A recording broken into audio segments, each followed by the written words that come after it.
I promised I would do a video on Seth Meyer last week, and I know it's a little late, and I'm sorry, but the Milo thing happened, and I felt like it was kind of important to do a video on that first. But anyway, here I am to do the Seth Meyers video now. Hopefully it doesn't get taken down for copyright stuff. I don't think it will. I think I've covered my bases. But anyway, here it is. Ladies and gentlemen, my name is Gary Varner. This is Renegade Reason, and today, more examples of media dishonesty starring Seth Meyers, the Weasel. So let's get into it.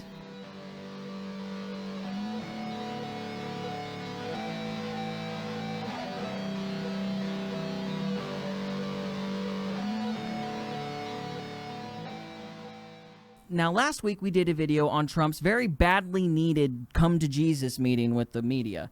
And of course, as you would expect, the media went absolutely insane. But in spite of their incoherence and rage, they did manage to come up with some semblance of a plan. That plan was to, of course, try to make Trump look more than usually petty. It didn't work, but they tried. Seth Meyers, of course, was one of the many who tried to lead this charge, as he usually does. For those of you who don't know who Seth is, he is the host of Late Night with Seth Meyers. You know, because the golden age of late night television died with Jay Leno's retirement. And I don't understand this weird obligation the media seems to have with hiring people that even with a large staff of writers still manage to not be funny. It's like their new thing. Hey, let's hire some mediocre guy and watch the writing staff grow depressed as their well-crafted punchlines are swallowed by the bin of mediocrity.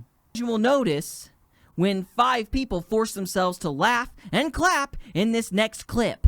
It was Trump himself who spent the entire press conference whining about perceived grievances and slights and pushing false claims with zero basis in reality. Just to give you an idea of how all over the place this press conference was, at one point, Trump made this bizarre claim about the drug problem. Drugs are becoming cheaper than candy bars. I think I know what happened here. Donald, that's not the price, that's the name. Where is my $50? See, Seth, here's the thing about Donald Trump. He uses this thing called hyperbole that you would know about if you were funny. Look, I know I'm being really harsh on this guy, but it's this new thing with the media. It's like they're losing their sense of humor.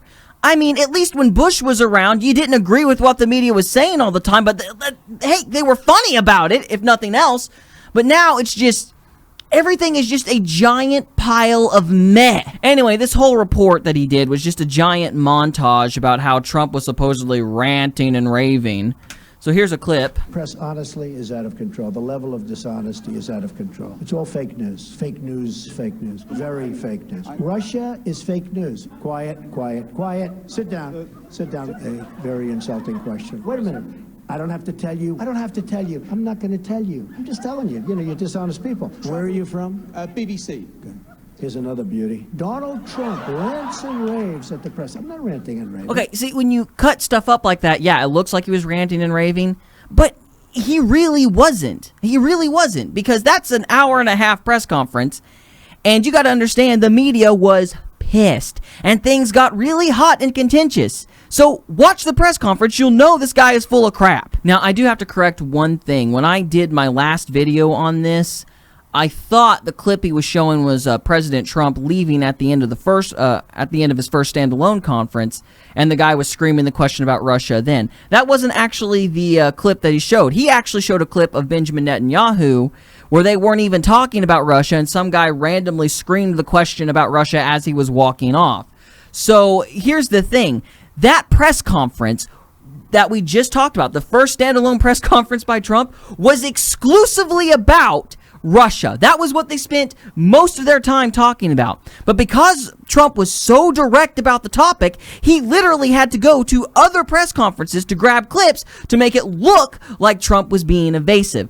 That's called lying, ladies and gentlemen. This is yet another reason why Seth Meyers is a liar, or, dare I say, fake news. Here's another example of Seth's incompetence. Now, bear in mind, I hate the wall. I'm not a fan of the wall. I think it's a stupid idea. But let's just take a look at how Seth chooses to deal with it. Down to about 11 million currently, but that has not stopped Donald Trump from wildly inflating the numbers, like when he suggested there might be as many as 30 million undocumented immigrants in the country. We have to find where these people are. Most people don't even know where they are. Nobody even knows if it's 11. So it's still possible. It could be 30 and it could be 5. Nobody knows what the number is. Don't forget, this is the guy who thinks this is 1.5 million people. Also, and this is important, we do know what the number is. Just because you don't know doesn't mean no one knows. Okay, look, let's explain something. First of all, he was not inflating the numbers. He was saying we don't know. That's the point. So that lead-in you did was completely false. But let me address another thing, and this is going to be really complicated. I want you to try to keep up.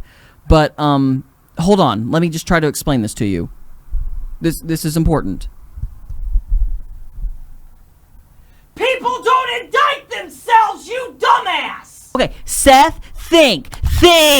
What idiot in their right mind is gonna pick up the phone, answer the phone, and go, and hear some voice go, "Excuse me, just by chance, are you illegal? We're trying to get some statistics on how many illegal immigrants are in the country." What moron is going to go, "See, yes, I'm illegal. I'm illegal as fuck." So just by that fact alone, you cannot possibly know how many illegal immigrants there are in the country.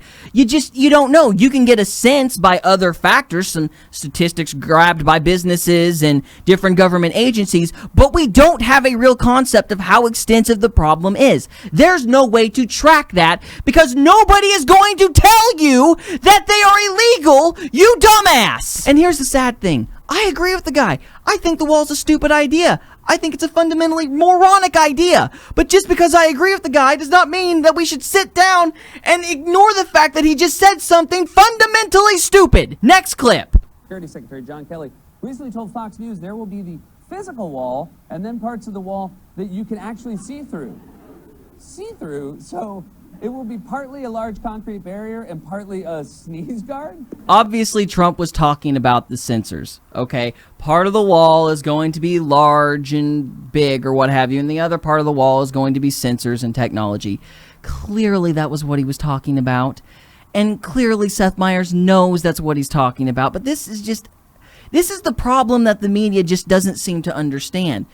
And again, Seth Meyers would get this if he, and Trevor Noah for that matter, were actually funny. It's called hyperbole. It's called a guy saying extreme things to demonstrate a point. The people don't care whether Trump actually builds a 30-foot wall that's made of stone and resembles the Great Wall of China. They don't give a crap about that. They don't give a crap about any of the details. All they want is a strong, secure border. Now, I don't like that. I don't like that a whole population of people just voted for a guy who was intentionally, constantly vague with them. I don't like that they voted for a guy that's just supposed to mysteriously fix their problems. But you have to understand that Donald Trump is being facetious. He is using rhetoric, extreme rhetoric, to make a point. And there is not a person alive except for you idiots who actually takes him literally. I don't know why this is so complicated. I don't know why you people can't seem to understand that. The people who voted for Donald Trump do not take him literally. So look, you're wasting your time. Stop hyperanalyzing everything he says. It's not going to work. How do you not know it's not going to work by now? You have had over a year to listen to this man talk. If you have not figured out his pattern, you're a bunch of morons. Again, this goes back to the liberals having no sense of humor. They've lost it. They've lost the ability to make jokes. They're thinking too hard about literally everything. They're so focused on their goal. They're so focused on the ends justifies the means. They're taking everything entirely too seriously. As long as they continue to do that, they're just going to continue to make themselves look stupid. That's all there is to it. But they don't care. They are on a mission from God. And on that note, I'm going to give you one last clip just to make each and every one of you feel all warm and fuzzy. All the Trump supporters that I talked to who were Trump voters and are still Trump supporters, they go, yeah, you guys are going crazy. He's doing, what are you so surprised about? He's doing exactly what he said he's going to do. Well, and I think that the dangerous, edges here are that he's trying to undermine the media, trying to make up his own facts. And it could be that while unemployment and the economy worsens, he could have undermined the messaging so much that he can actually control exactly what people think, and that is our job. No, thank you. No, thank you. That's not your job, crazy lady. My job is to do research and formulate my own opinion. You know, think for myself.